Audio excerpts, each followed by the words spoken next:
Forget everything you think you know about cannabis. It's not merely a plant, it's a profound examination, and frankly, most people are utterly failing it. You've been bombarded with simplistic labels. Weed is either a miracle medicine or a destructive menace, a mystical portal to enlightenment or just a lazy escape from reality, a sacred herb or a sinful indulgence. But here's the stark truth that cuts through the noise. None of these convenient little boxes even begin to capture the essence of what this plant truly represents. Cannabis doesn't bend to your preconceived notions or your casual desires. Instead, it acts as a powerful amplifier, intensifying whatever already resides deep within your soul.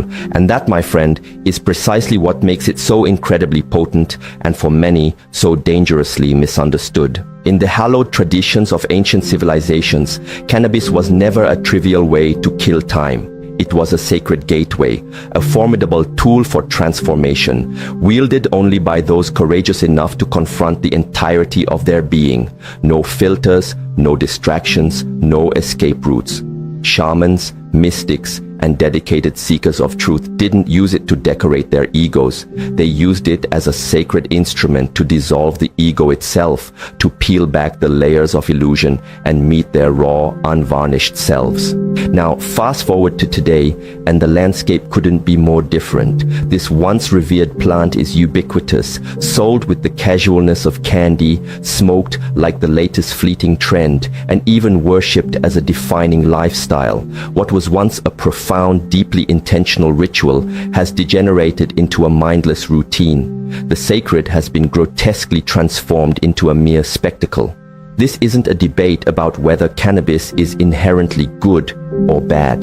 This is about something far more critical, what this powerful plant is truly doing to the very fabric of your soul, and whether you're prepared for the encounter. Long before cannabis was ever casually rolled into a joint or commercially packaged for profit, it was revered as a sacred key, handled with utmost care, profound reverence, and entrusted only to those who possessed the wisdom to understand which profound doors they were on the verge of opening. At the very dawn of civilization, this plant was never perceived as a simple recreational pastime.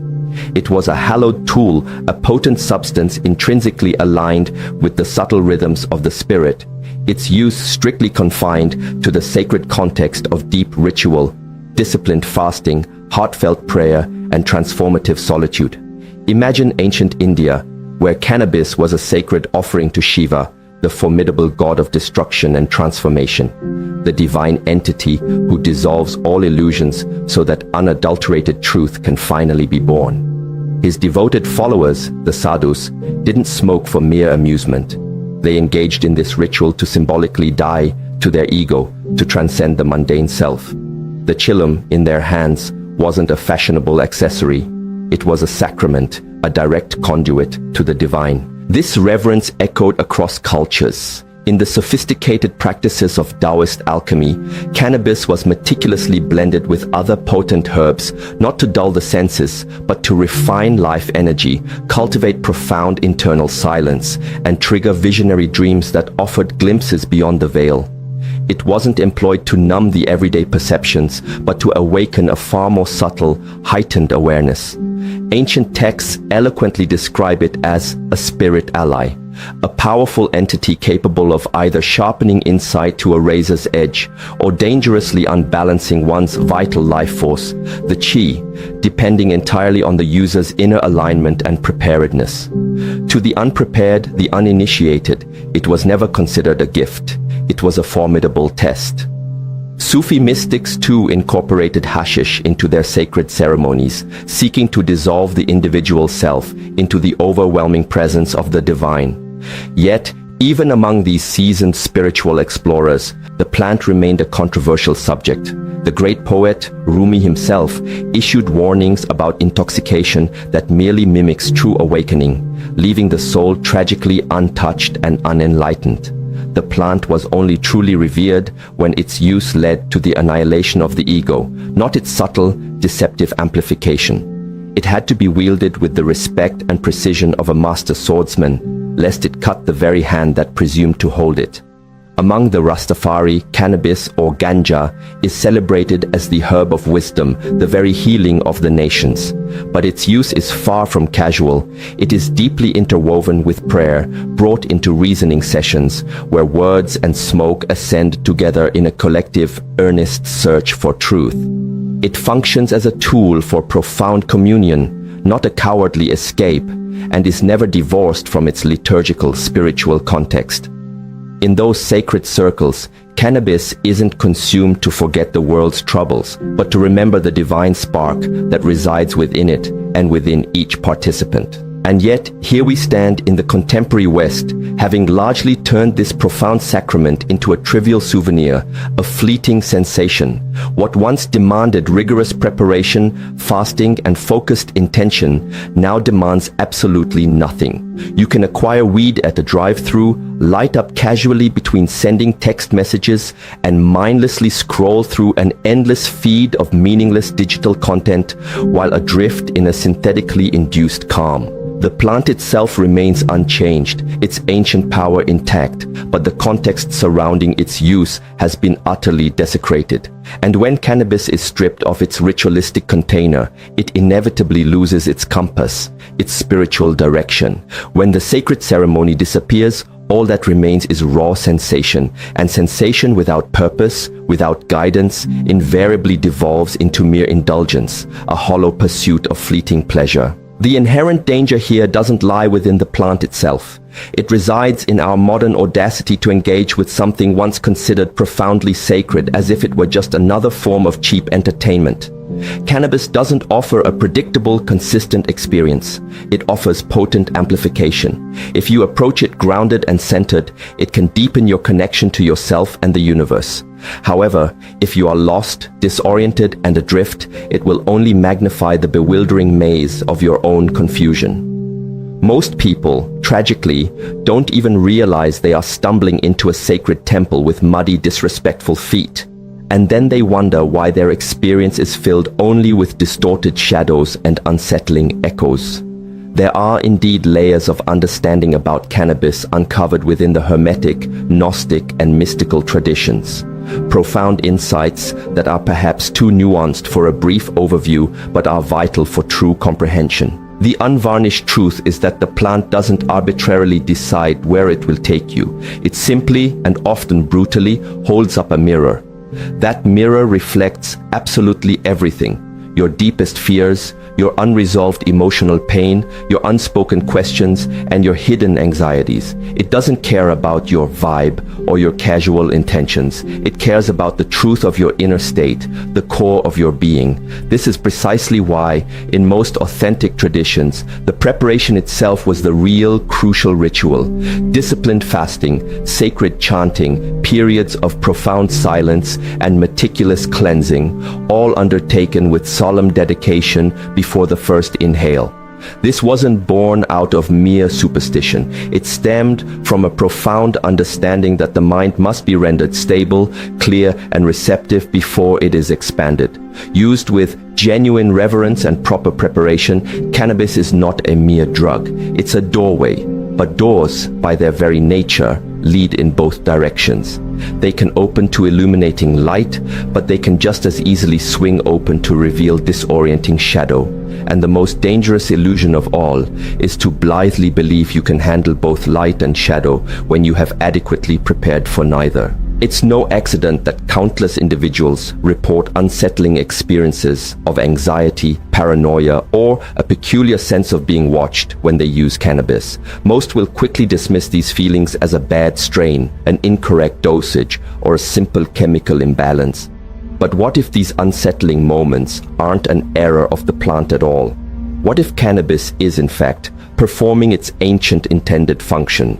To mercilessly strip away the incessant mental noise, to pierce through the comfortable veils of illusion, and to force you to confront precisely what's been lurking beneath the surface of your awareness.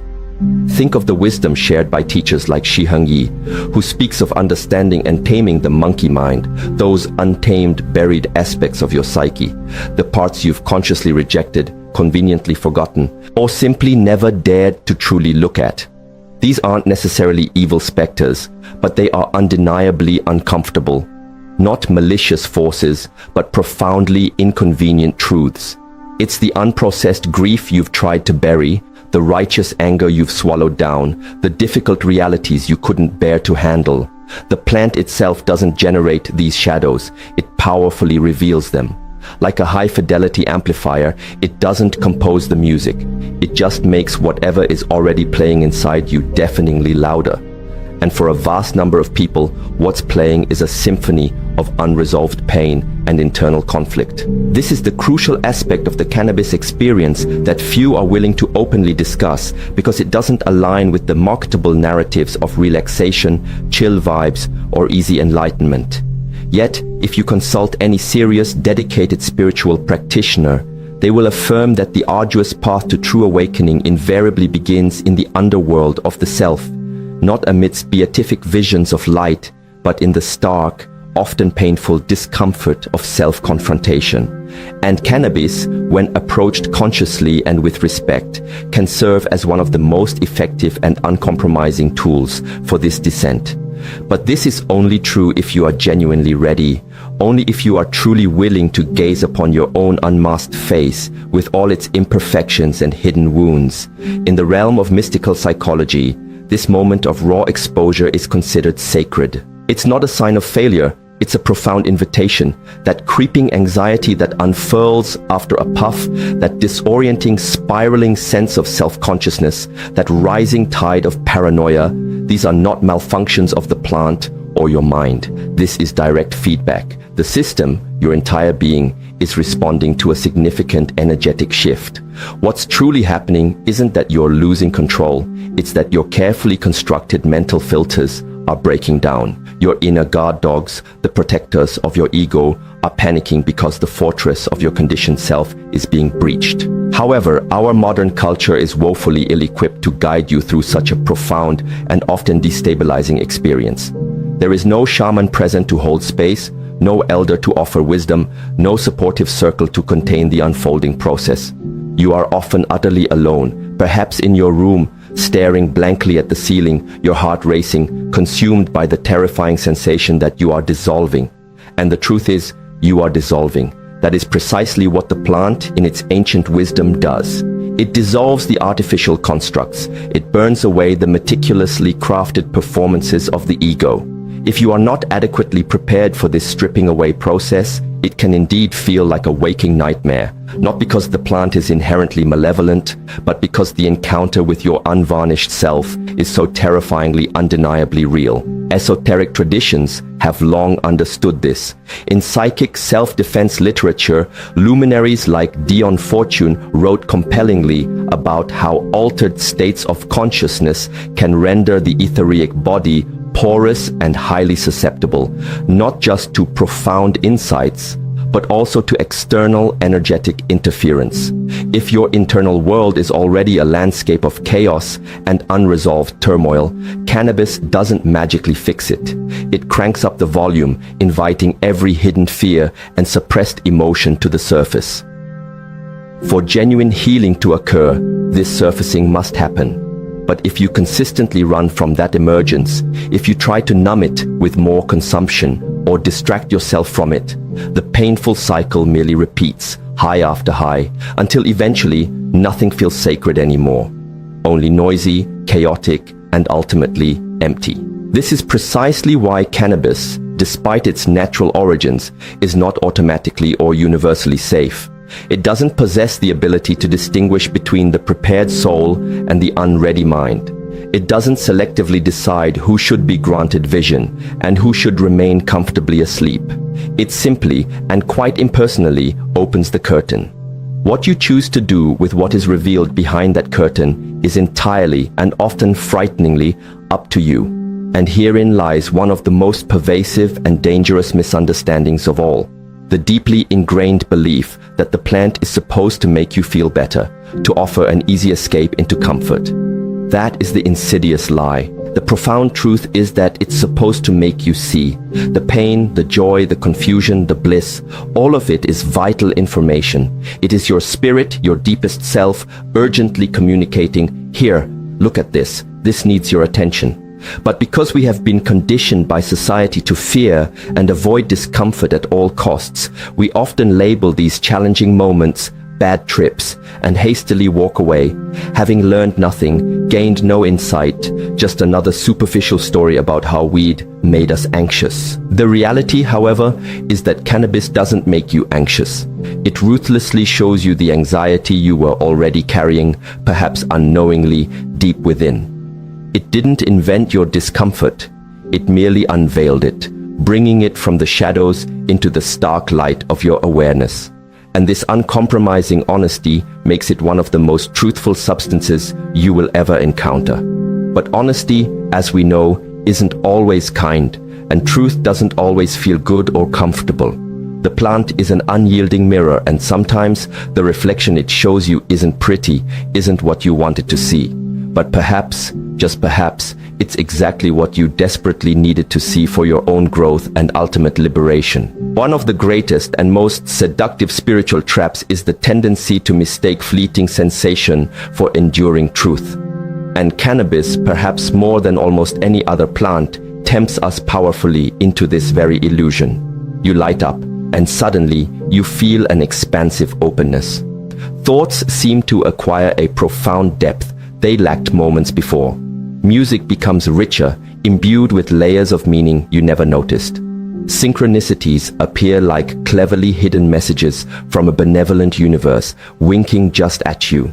Your journal pages rapidly fill with insights and revelations that you would never or could never articulate while sober. It all feels intensely meaningful, deeply mystical, perhaps even like the pinnacle of spiritual attainment. But the crucial, often unasked question remains: does any of this fleeting profundity actually transform you at your core? The high, in and of itself, can be incredibly seductive. It masterfully mimics transcendence. It skillfully imitates genuine peace. But imitation, no matter how convincing, is not integration. Merely feeling expanded is not the same as truly becoming whole.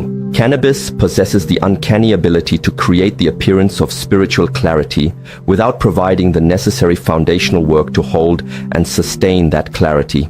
And that is precisely what makes it so potentially dangerous, not because it inherently harms the physical body, but because it can subtly trick the soul into believing it has arrived at a destination when it has barely begun the journey. You might start to believe you've genuinely evolved simply because you experienced something that felt intensely profound. But true spiritual depth isn't measured by the intensity of an experience. It's measured by what you manage to carry back from that experience into your daily life. And more importantly, how you live and interact with the world when the intoxicating effects inevitably fade. Many regular cannabis users report experiencing sudden breakthroughs, powerful realizations about their past trauma, a profound sense of oneness with all life, or an acute feeling of being completely present in the moment. And these experiences are often undeniably real and valid. The danger, however, arises when these potent realizations remain suspended in the ether, unanchored to lived reality, unapplied in practical ways. They then risk turning into what seasoned esoteric teachers refer to as spiritual inflation, a dangerous swelling of the ego around the feeling of transformation, devoid of the consistent, disciplined work that actually sustains genuine growth. This phenomenon is what the Hermetic and occult traditions ominously called the false light, experiences that glitter with the appearance of enlightenment, but are in reality only sophisticated mental simulations. In Kabbalistic mysticism, this is akin to the sphere of Hod, representing the dazzling brilliance of the intellect when it becomes divorced from grounded, embodied truth. It glows with the allure of pure gold, but ultimately crumbles into worthless ash. You may believe you've seen the true light, but in reality, you've only been captivated by your own reflection in the mirror. It is no mere coincidence that many long-term, habitual users of cannabis begin to confuse fleeting insight with a stable identity. They start to wear their experiences like badges of honor rather than integrating them into the fabric of their being. They begin to sound overtly spiritual, act awakened, and liberally quote philosophers and mystics, yet their fundamental lives remain unchanged. Their ingrained patterns don't shift, their relationships fail to deepen, their underlying suffering doesn't truly dissolve, it simply becomes more poetically articulated. The plant, in these instances, has tragically become a mere prop in an elaborate performance of spiritual progress, rather than a catalyst for genuine, lasting transformation. Osho once wisely remarked, "Substances open doors that only silence should open."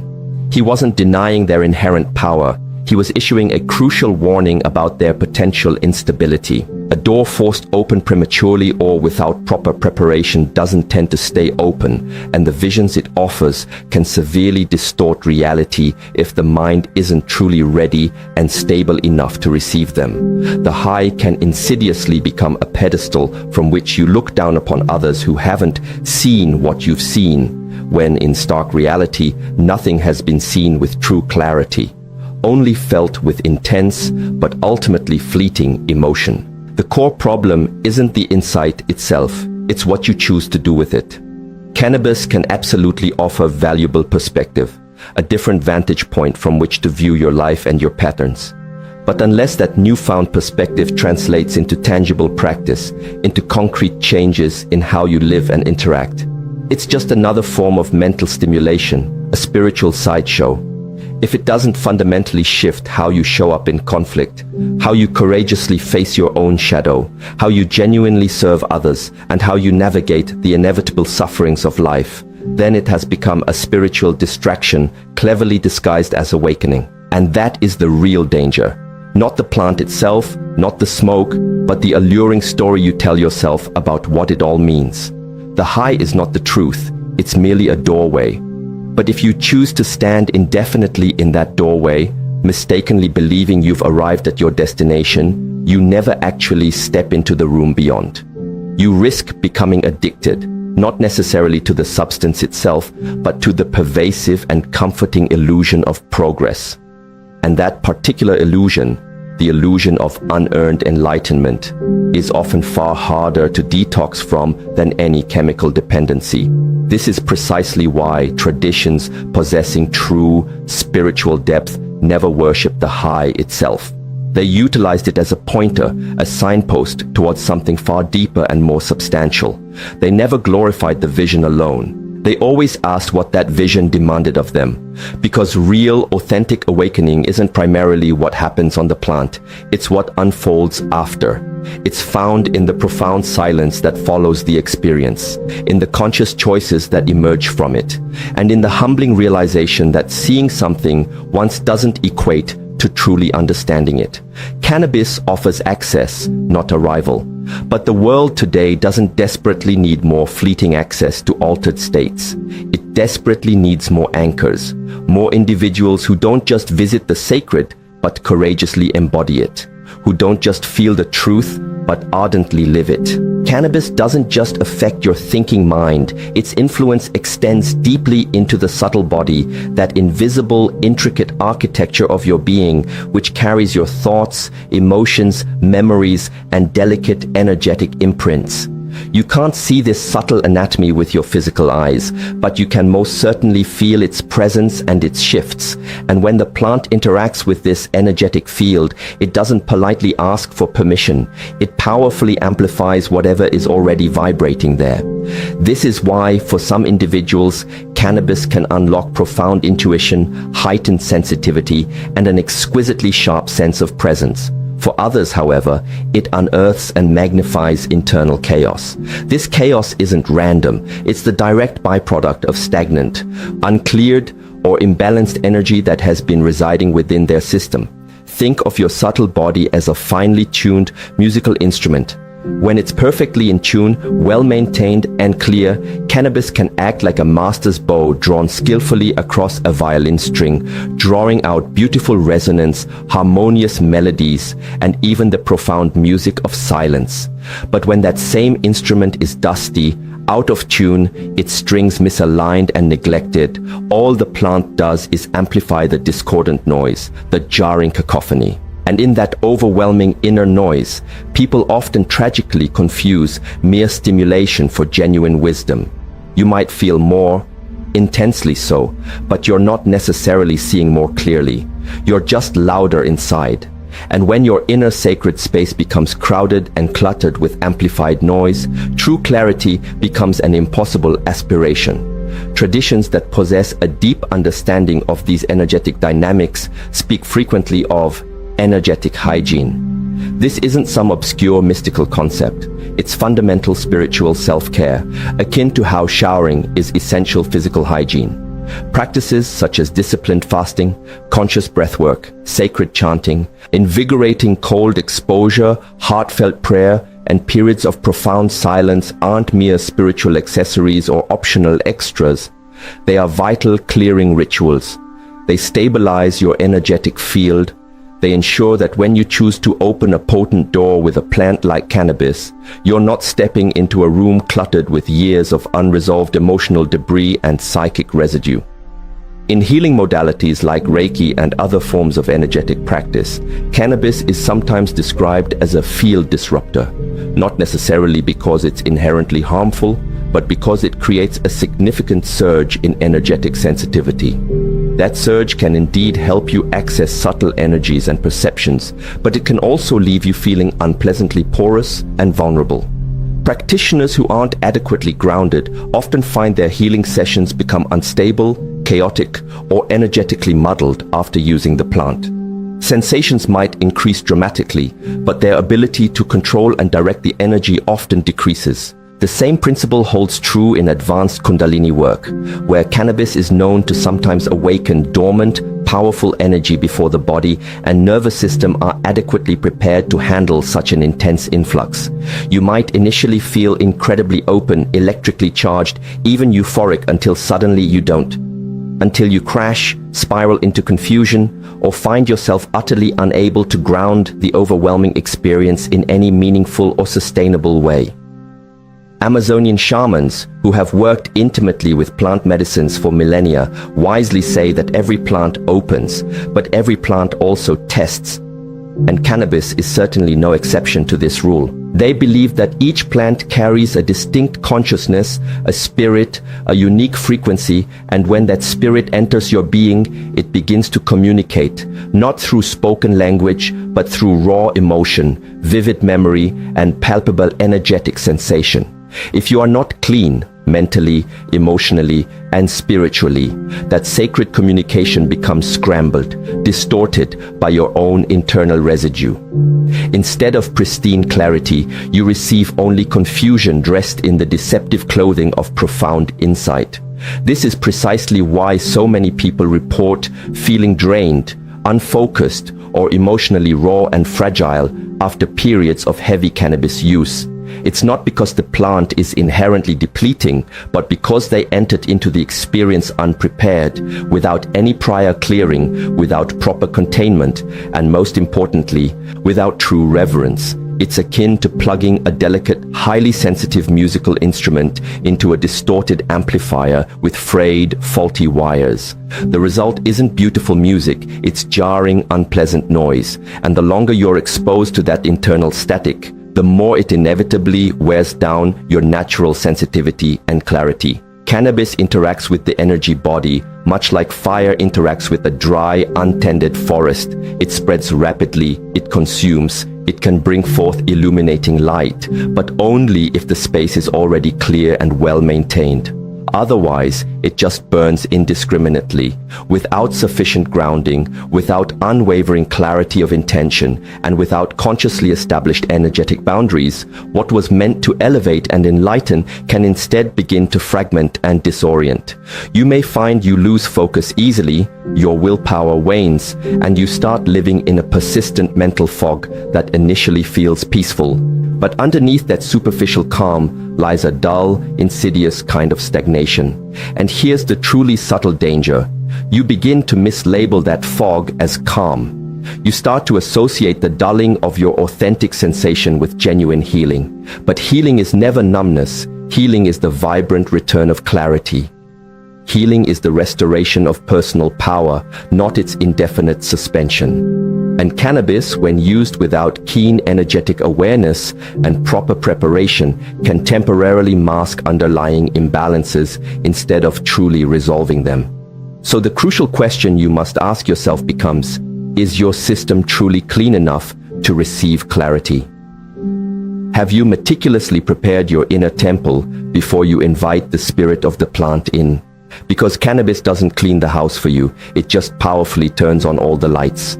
What you ultimately see depends entirely on what was already there, hidden in the shadows of your unprepared self. Once upon a time, in ages past, cannabis was approached with solemnity, its use reserved for moments when the soul was truly ready, prepared, and seeking profound connection. Now, in stark contrast, it's often used simply because the work week has ended or because boredom has set in. This dramatic shift didn't occur suddenly. It was a slow, subtle, insidious decline, cleverly disguised as liberation and personal freedom. What was once deeply sacred became merely symbolic. What was once intentional and purposeful became impulsive and casual. We transitioned from a culture that sought the smoker's spirit to one that consumes smoker's content. And in this unfortunate process, the plant itself didn't lose its intrinsic power. Rather, we simply lost our way of holding it, of honoring its sacred potential. In the Rastafarian tradition, for example, cannabis wasn't something you did alone in your room as a quick fix to cope with stress. It was meticulously integrated into sacred reasoning sessions, communal ritual gatherings dedicated to deep philosophical inquiry and spiritual reflection. The smoke ascended with the sacred chants, with heartfelt prayers, with the resonant heartbeat of drums. It was a communal ascent towards higher understanding, not a solitary personal escape from reality. The focus wasn't on merely feeling good. It was about earnestly finding alignment with Yah, with God, with Source, with the Universal One. And if your heart wasn't clean, if your intentions weren't pure, the herb would unflinchingly show you. It wasn't entertainment, it was a potent initiation. Similarly, within the African diaspora, particularly in Afro-Brazilian religions like Candomblé and Umbanda, while cannabis may not always have been the central plant spirit, the underlying concept governing its use was paramount. Every plant was perceived as holding akse, a unique spiritual force, a specific frequency, a defined purpose, a distinct vibration. To misuse a plant was to misuse its inherent energy, and to do so was to actively invite imbalance and disharmony into one's life. The ritual itself determined the effect. The ceremony meticulously created the sacred container. Nothing considered sacred was ever taken lightly or without being earned through preparation and respect. There was no such thing as casual consumption. There was only profound communion.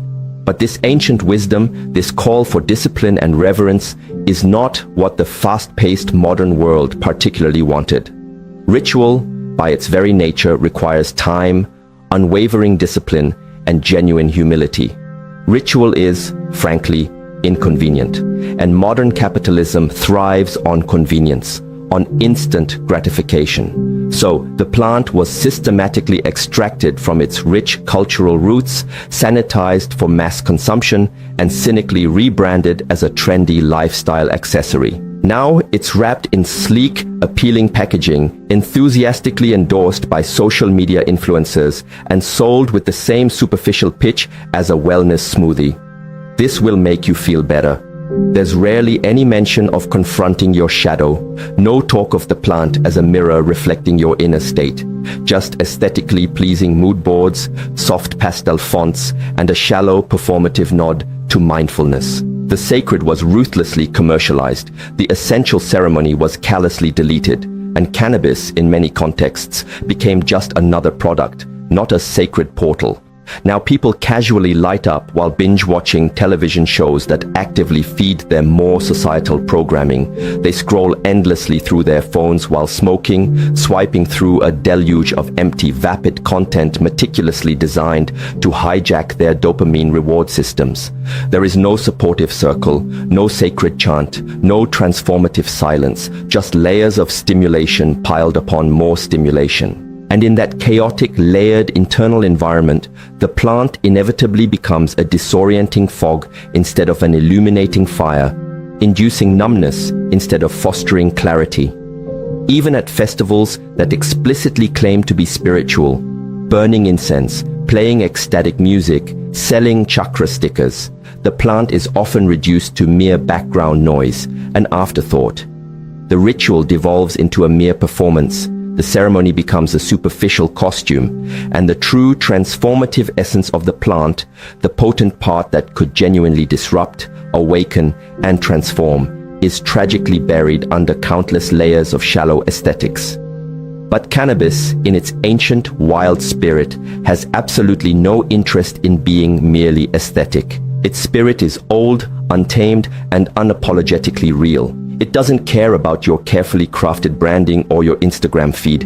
It cares deeply about your true intention. And without a strong, consciously created container, its powerful energy spills out, flowing aimlessly into your existing distractions, into your anxieties, into your unchecked emotional wounds. Without clear direction and focused intent, it simply amplifies your current state of being. That's precisely why some people feel inspired, creative, and connected when they use it, while others feel stuck, confused, and anxious. Same plant, profoundly different vessel. So, when we collectively stripped away the ritual, we simultaneously stripped away the very structure that made the experience potentially sacred.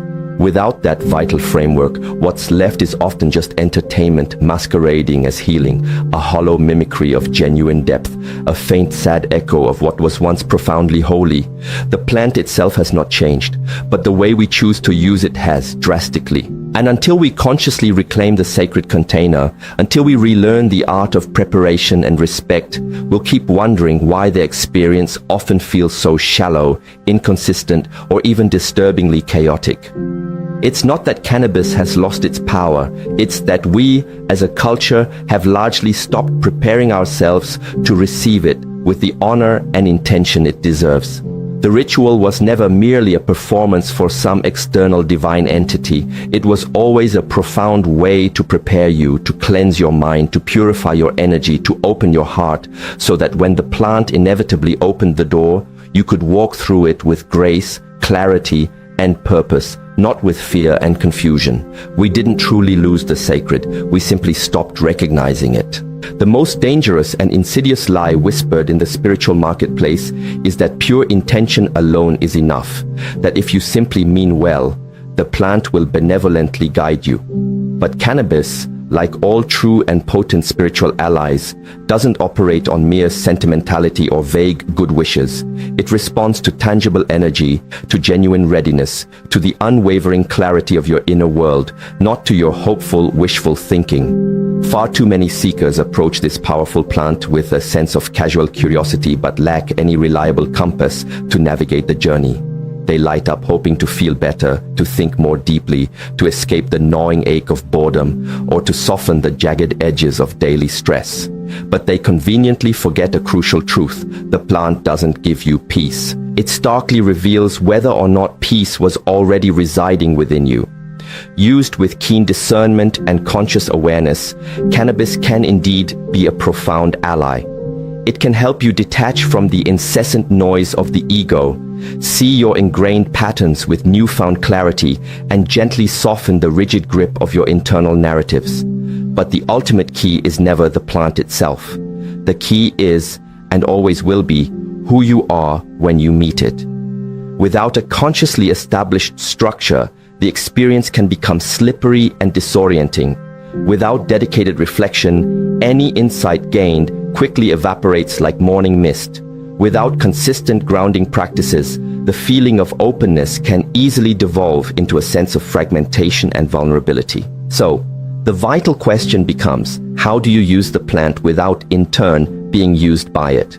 Firstly, by understanding that cannabis should rarely, if ever, be your first reflexive response to discomfort. If you feel anxious, don't immediately reach for a joint. Instead, sit with the anxiety. Ask it questions. Explore its roots. If you're feeling restless and agitated, don't seek to escape it through intoxication. Instead, move your body. Breathe deeply and consciously. Journal your thoughts and feelings. Only when the body is settled and the mind has achieved a measure of clarity can the plant potentially act as a tool of genuine refinement, rather than merely another source of disruption. Before engaging with cannabis, ask yourself with radical honesty, what am I truly seeking here? Is it genuine clarity or temporary comfort? Am I pursuing uncomfortable truth or fleeting relief? Am I reaching for the plant out of a desire for authentic alignment? Or am I subtly attempting to avoid something difficult within myself? There exists a massive critical difference between using cannabis to consciously explore the vastness of consciousness and using it to mute what consciousness is desperately trying to tell you. One path is sacred and expansive. The other is just another repetitive, ultimately unfulfilling loop. The wisest spiritual traditions never relied on cannabis alone as a panacea. It was always just one potent element within a larger, more comprehensive spiritual ecosystem. Disciplined fasting, periods of profound silence, sacred chanting, heartfelt prayer, conscious breathwork, and meticulous cleansing rituals. These were not unnecessary, archaic traditions. They were, and are, essential practices of spiritual hygiene. They were the foundational practices that helped prepare the vessel, clear the mental and energetic clutter, and finally tune the nervous system so that the plant could then perform its deeper, more subtle work. Grounding practices, therefore, matter immensely. If you choose to use cannabis, consider doing so in silence. Sit on the earth, connect with nature. Stay off your phone and turn off the constant background noise of media. Allow the plant to guide you inward, towards your own center, not outward into more distraction. Afterwards, write down what comes through, reflect deeply on the experience, and most importantly, integrate what you learn. Take the insights and weave them into how you move through the world, how you speak to others, how you love, and how you serve. That is where the real transformative alchemy truly happens.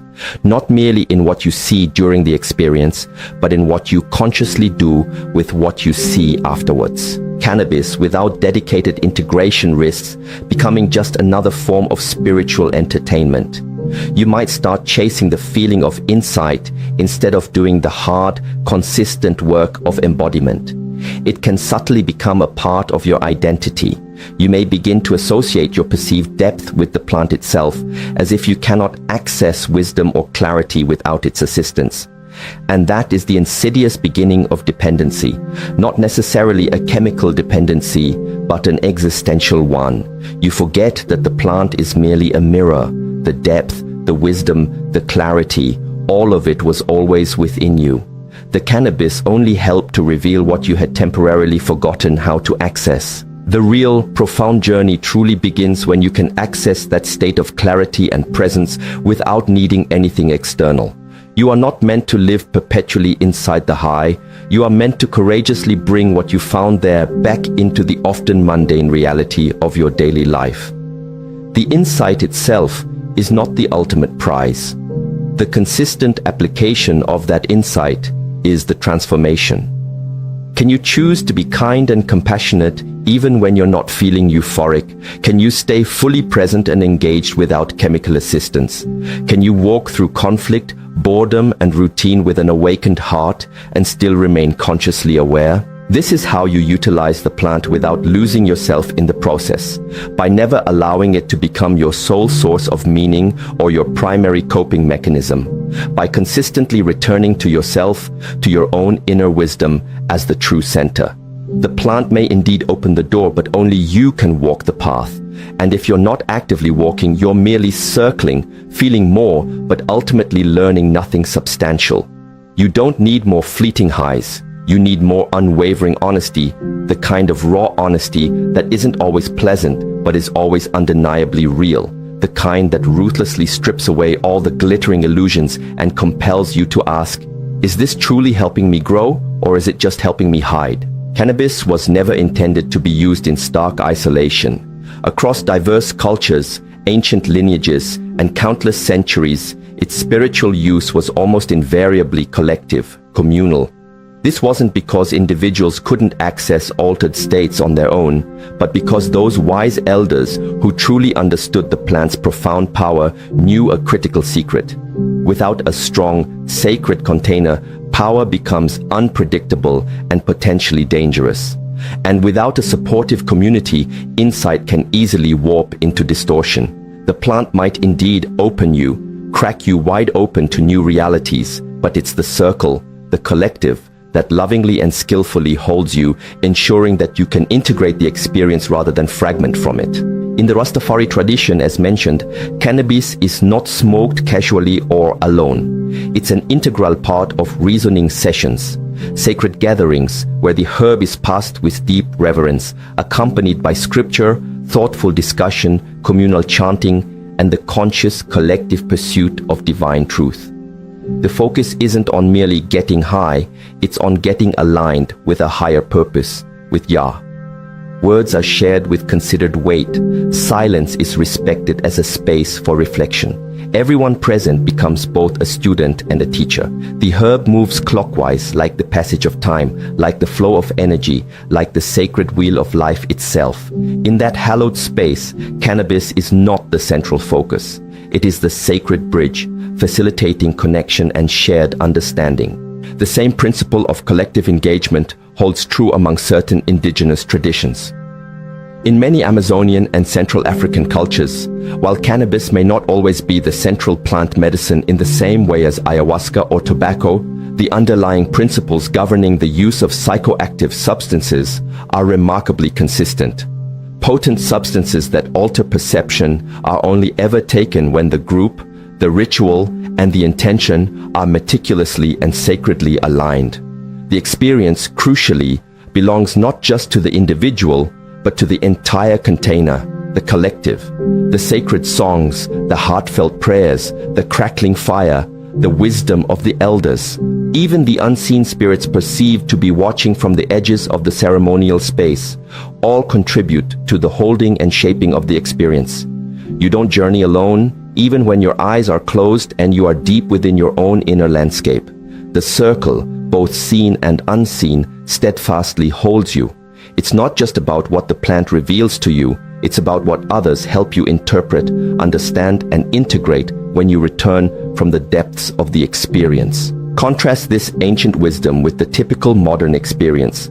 A joint often held in one hand, a smartphone, the portal to endless distraction clutched in the other. There's rarely any grounding, no conscious preparation, no clear exit strategy or integration plan, just a relentless influx of stimulus often experienced in profound solitude. What is meant to be a sacred journey often devolves into just another episode of dissociation, a temporary escape from the discomfort of being.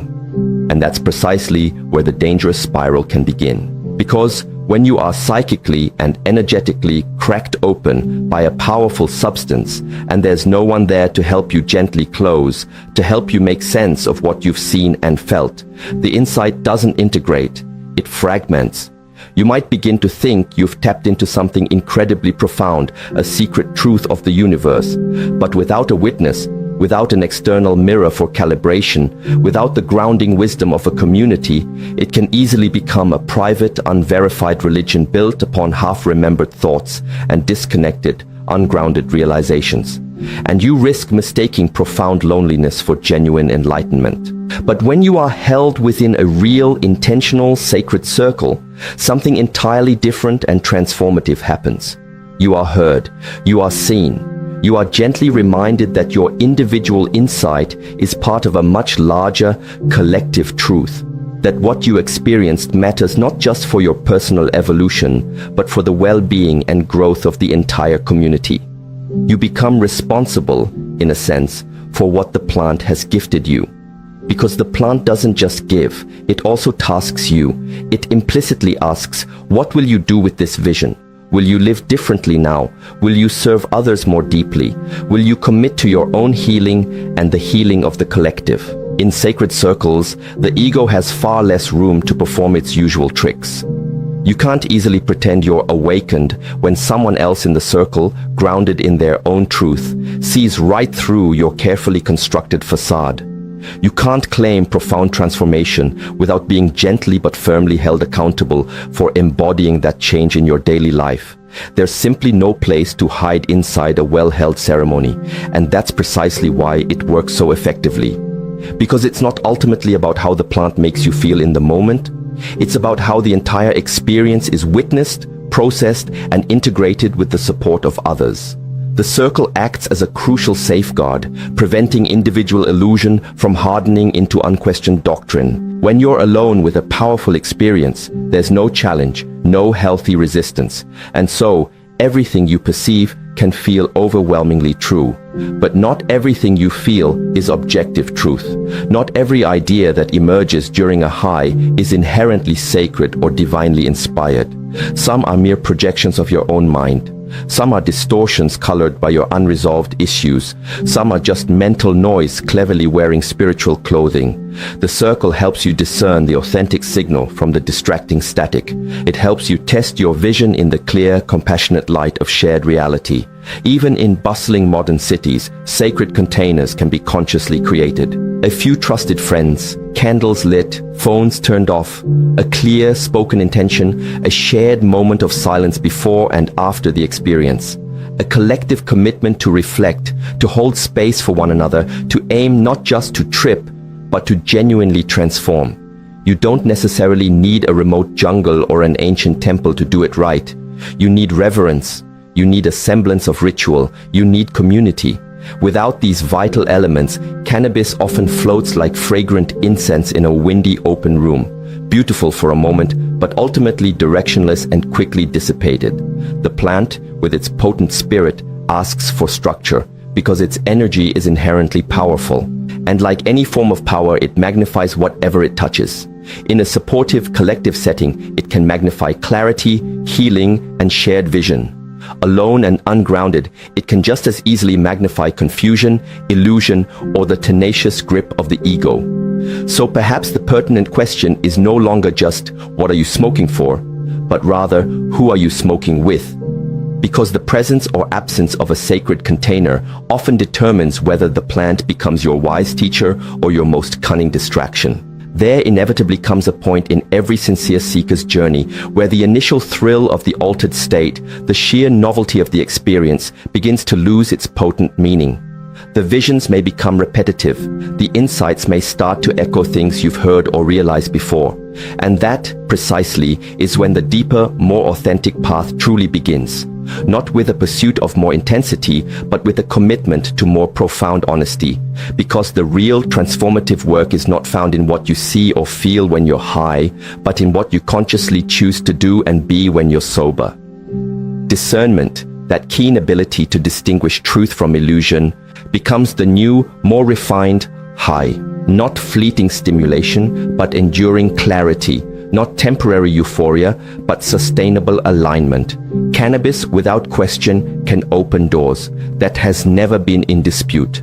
But merely opening doors is the easy part. Walking through them with conscious intention, with a commitment to genuine integration, and with profound humility, that is the more challenging path, the one that most people, unfortunately, tend to avoid. Because it's always much easier to chase the feeling of awakening than to do the arduous, consistent work of actually awakening. It's easier to light up and escape than to sit still with your own discomfort. It's easier to feel deep than to live deep. But simply feeling something intensely doesn't automatically make it true, and merely seeing something in a vision doesn't make it objectively real. Discernment is the crucial faculty that separates genuine insight from captivating illusion. It's what keeps you from tragically mistaking the echo for the original essence. In ancient Greek philosophy, discernment was called chrysis, the inner blade that skillfully cuts through deception. In Vedanta, it's known as viveka, the profound power to distinguish the real from the unreal. This isn't about cultivating a cynical skepticism. It's about fostering genuine spiritual maturity. It's the courageous ability to question even your most profound and cherished experiences, to humbly ask, is this an objective truth, or is this just what my ego desperately wanted to hear? Because cannabis, in its impartiality, will often give you both. It will speak in riddles, in evocative poetry, in raw, unfiltered emotion. And if you're not adequately grounded, if your discernment isn't sharp, you risk building entire belief systems out of metaphors that were never meant to be taken literally, constructing elaborate castles in the sky from fleeting wisps of feeling. That's precisely where the insidious process of spiritual inflation often begins. The ego, ever cunning, rebrands itself as awakened.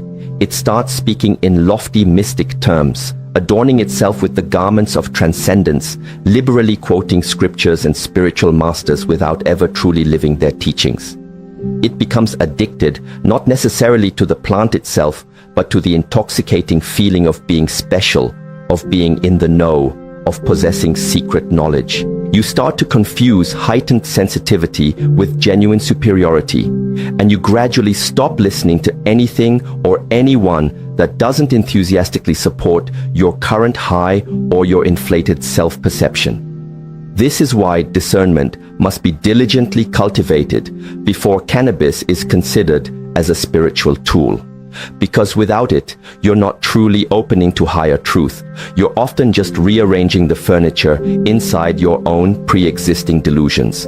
The plant, as always, amplifies what's already there. If you carry underlying confusion, it will bloom spectacularly. If you carry genuine clarity, it will deepen and expand. The plant doesn't discriminate, it simply reflects. And so, the critical questions become: are you willing to sharpen your inner blade of discernment? Are you willing to ask profoundly uncomfortable questions about your true intentions, your hidden expectations, and your ingrained patterns? Are you willing, crucially, to set the plant down when it no longer genuinely serves your growth? That last point might be the hardest test of all, the courage to not use the plant when you don't truly need it, the wisdom to realize that the ultimate insight was never contained within the leaf itself, but in how the leaf helped you remember the vast wisdom already residing within you. Cannabis is not the path. It's, at best, a compass. It can point, it can direct, but it cannot walk the way for you, and it certainly cannot carry you to your destination. The plant may hold up a mirror, but mirrors don't create, they only reflect. They don't move, you do. And if the reflection itself becomes the primary focus, you tragically forget what it was there to show you in the first place. This is the critical juncture that many seekers never reach. They stop at the sensation, they stop at the poetry, but the mystics, the true seekers, the ones who courageously walk the authentic path, they go further. They learn to trust the quiet wisdom that follows the dissipation of the high. They learn to listen intently for the subtle messages that don't come wrapped in dazzling euphoria. They learn to sit patiently with discomfort and ask what profound lesson it's here to teach. Because the ultimate goal is not to stay perpetually high. The goal is to stay consistently awake. Not just when the plant temporarily opens your eyes, but when you wake up every single morning and consciously choose to live aligned, grounded, and authentically real.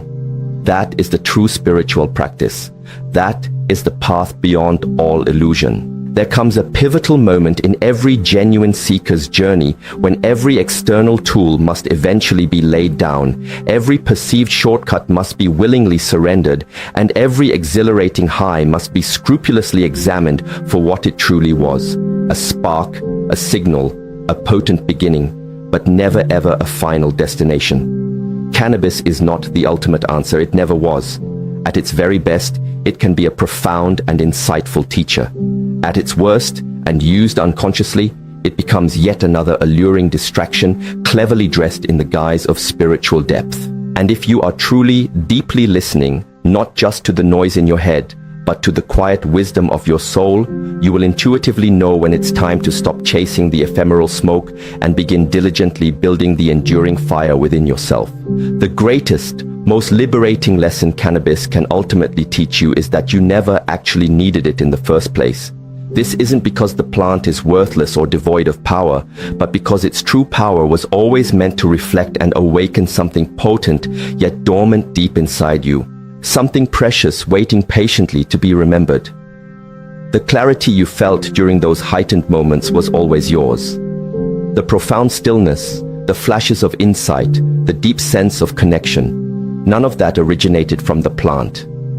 The plant merely, and sometimes forcefully, peeled back the layers of conditioning and forgetfulness that had obscured your innate ability to feel and access these states. But remembering is not the same as becoming. The journey doesn't conclude with what you saw in a vision. It truly begins with what you consciously choose to do with that insight now in your everyday life. This is precisely why the ancient traditions never glorified the plant itself. They deeply respected it. They used it as a sacred doorway, but never as a permanent crutch. The ceremony always ended, and then the crucial, often challenging work of integration began. You were expected to take what you saw, what you learned, and painstakingly turn it into tangible action, into unwavering presence, into profound humility. You were meant to walk into conflict differently, to love with fewer conditions, to serve from a deeper, more authentic place. That's the entire point. That's the whole sacred game. What good is vision if you never fundamentally change how you live? What ultimate use is insight if you never apply it in the messy, unpredictable, often boring and uncomfortable reality of your actual life? It's relatively easy to feel spiritual when surrounded by smoke and silence. It's infinitely harder to maintain that spiritual connection in the midst of traffic jams, during heartbreak, or within the endless repetition of the ordinary. But that is where real, enduring spiritual growth truly happens. Not on the metaphorical mountaintop of a temporary high, but in the challenging valleys of everyday existence. Not solely in the altered state, but in the consistent, everyday choice to remain awake when it would be far easier and more comfortable to fall back asleep. Integration isn't glamorous, it's not psychedelic, it's certainly not aesthetic in the superficial modern sense. It's disciplined follow-through, it's unwavering commitment, it's knowing when to consciously close the door to formal ceremony and bravely open the door to the fullness of life, and then to walk through that door with grace, courage, and authenticity. This is what the spirit of the plant, in its deepest wisdom, ultimately asks of you. Not blind reverence, not mindless worship, but embodied truth. You were never meant to become permanently dependent on the teacher, whether that teacher is a plant, a person, or a philosophy. You were meant to learn, to grow, and ultimately to graduate.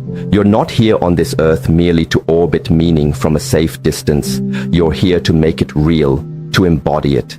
To take the precious fragments of truth you've glimpsed and meticulously ground them into the very way you speak, the way you listen, the way you show up even when no one is watching. That's where the plant's influence becomes a true legacy, not just a substance you occasionally use, but a spirit that genuinely shaped you for the better. Not a high you endlessly chased, but a mirror you courageously faced again and again until it finally showed you something undeniably, authentically real.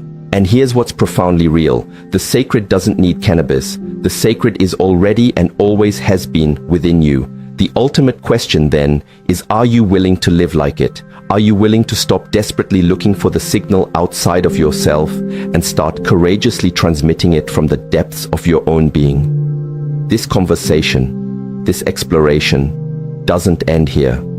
If you've made it this far, if these words resonate deep within you, then you are already seeking something far more substantial than mere sensation.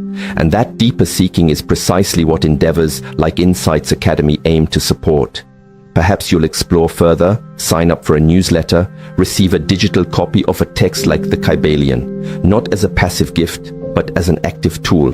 Because some teachings, some truths, simply cannot be fully packaged in a short video or a single article. Some are meant to be diligently studied, deeply lived, and fully embodied. Because in the end, it's not truly about the plant. It's about you, not about what you smoke, but about what you consciously choose to become.